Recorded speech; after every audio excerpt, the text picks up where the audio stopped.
they're sort of exercises. It's like challenging myself. All right, I've done this blue sky painting, and I've done that. I want to try to do different things, so one of the ways is to give myself a handicap. Only work with a few pastels.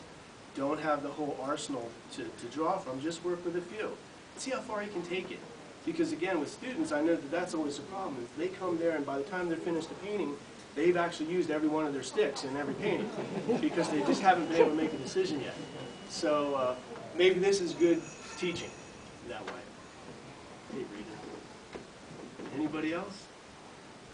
Well, to wrap this up, for this show, we produced, with Michael Cagno, the ex-director, 3 images that are in print.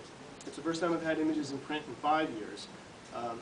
They benefit the Art Center and they benefit me, but it also benefits the Art Center just fine. They used to sell them for memberships. So we brought that one back. And they're signed, they're limited edition. They're $95, tax. They're going to get a big chunk of that. And it's the moonrise and the farm field that's by the glass case. That was one of the studies I did with one of the classes this summer, or this fall. And then there's the dune crossing painting. But if you guys can spend some time next door in the show, it'll be here also for 6 weeks. There's open studios upstairs.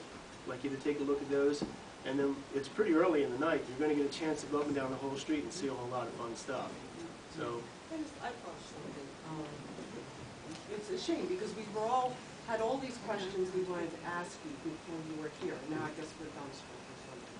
But how do you work on one painting at a time, or do you work on many?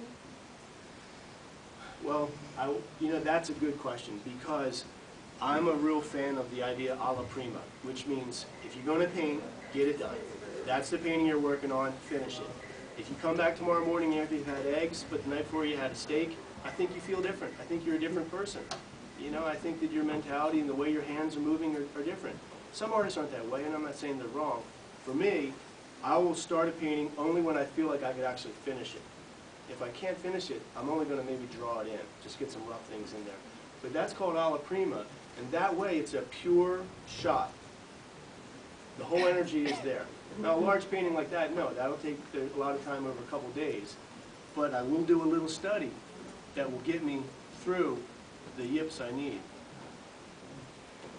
I have a question. I missed the part where you were saying about the paper. It's almost like a sandpaper. It is. It's sandpaper. Oh. It might as well just be sandpaper. We use it to sharpen razor blades in the studio to keep cutting paper with. And actually, the samples here.